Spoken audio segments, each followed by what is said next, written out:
Hello and welcome to my LEC Power Rankings for Week 8 as we head into the final week of the spring split. I do this for all four major regions. LPL came out Monday, LCK Tuesday, this comes out Wednesday, and then Thursday tomorrow LCS will come out. I do the teams 10 through 1, give you a vibe on how I feel about them right now, how they played last week, and kind of, give you my thought process on why I have them where I do. If you like daily content, I upload my roundups every morning where I cover, well, hopefully it doesn't actually happen every morning. I guess they go up eventually during the day for all four major regions, so you get an idea of how teams are playing, give you the tidbits of what happened during the games, and save you the time of watching entire VODs if you're interested in things that happen in other regions. 10th place, dropping one spot, is Astralis. So I will say I had a little bit of a tough time doing this. Not a lot ended up moving in my rankings because a lot of chaos happened in the LEC. Really, nothing is for granted right now in terms of like where people are. Obviously, Astralis are out of the playoffs, but they beat SK, lost to Vitality. SK seemed to be on the rise in 8th place last week. They were getting better and better, and we were like, oh, well, maybe, they're playing so well. Could they beat Mad Lions? Are they at a Mad Lions level right now, at least in my mind? And they weren't, but they were close, and now they're not close. Astralis beat them. However, yes, but Astralis lost to Vitality, and the reason why, no, they didn't lose to Vitality. What am I writing?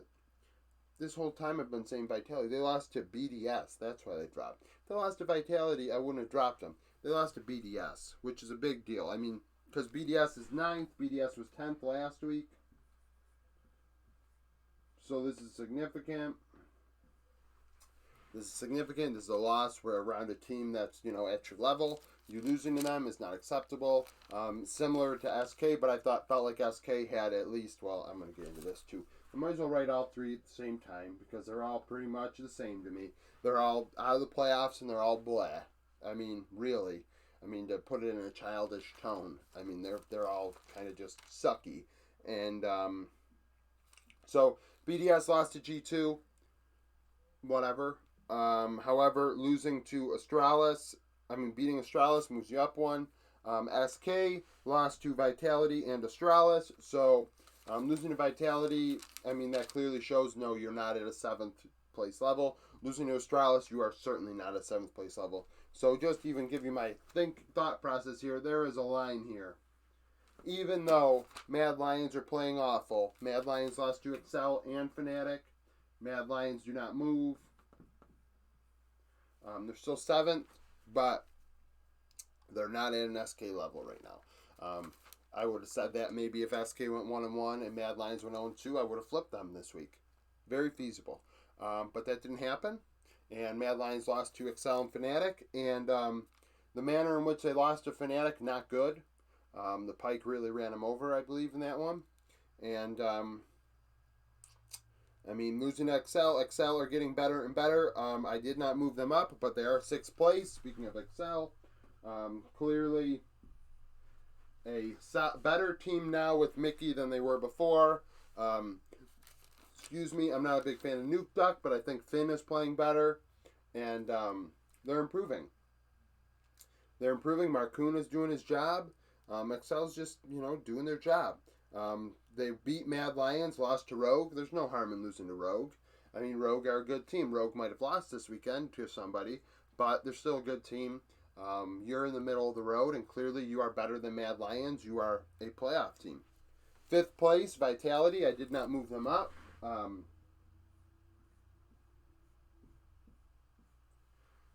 Vitality smoked. They had clean wins. Both wins were clean. So should I move them up one? Maybe. But I still like G2 more going into the final week. Vitality have really just given us a bunch of BS all year. They've kind of sandbagged it. If they play like they did last week the rest of the way, they're a top 2 or 3 team in the region. They're going to be very competitive going into maybe MSI. But if they give us what they gave us the first 6 weeks, they're a 5th place team.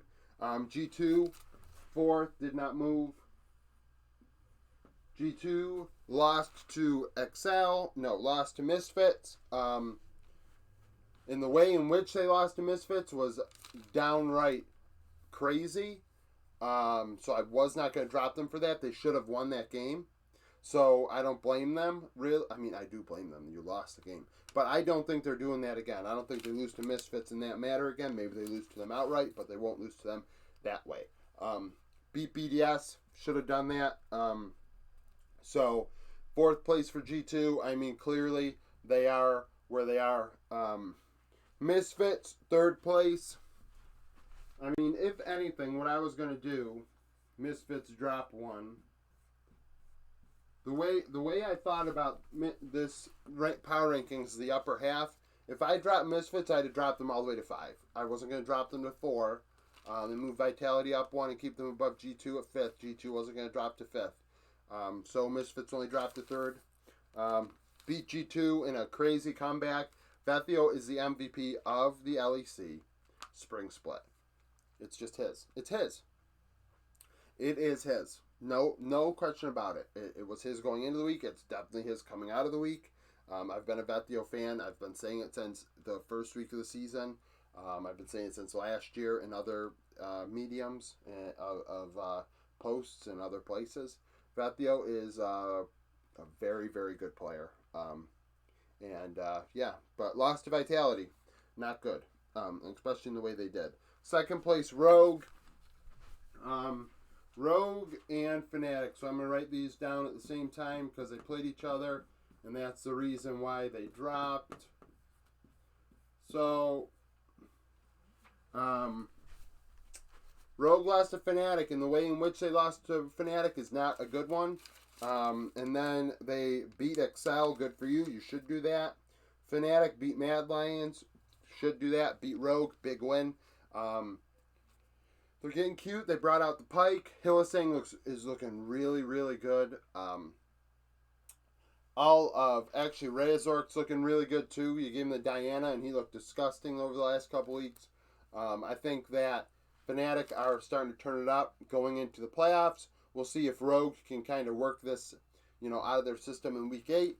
Because clearly those two teams are by and away probably the best two teams right now. Well, I won't say by far and away, but they are clearly the two best teams. And then probably the rest of the way, it's just that. Mad Lions are on their own island. Mad Lions are on their own island of, you're not as bad as SK, but you're not as good as the rest of the guys above you. But these 4 teams are probably interchangeable at this point. Sure, they might have beat each other last week, and it's like, well, how can you say they're interchangeable when they just played and one beat the other? I mean, they're interchangeable. On any given weekend, they could beat each other. I mean, G2 and Misfits, 99 out of 100 times, G2 beat Misfits this past weekend in the situation they had. But they didn't. It was just a matter they didn't. So, in doing so, I mean, anything can happen. I think those 4 teams, anything can happen. I think if Vitality continues to play like they did in Week 7, they are at a Fnatic Rogue level. But will they? We don't know. The way Vitality have played all year makes, us skeptical. And it is what it is. So, that's it for my LEC Power Rankings for Week 8. Thank you for watching. If you enjoy this content, like and subscribe. Comment below if you have any opinions of your own on this. So, yeah, thanks for watching.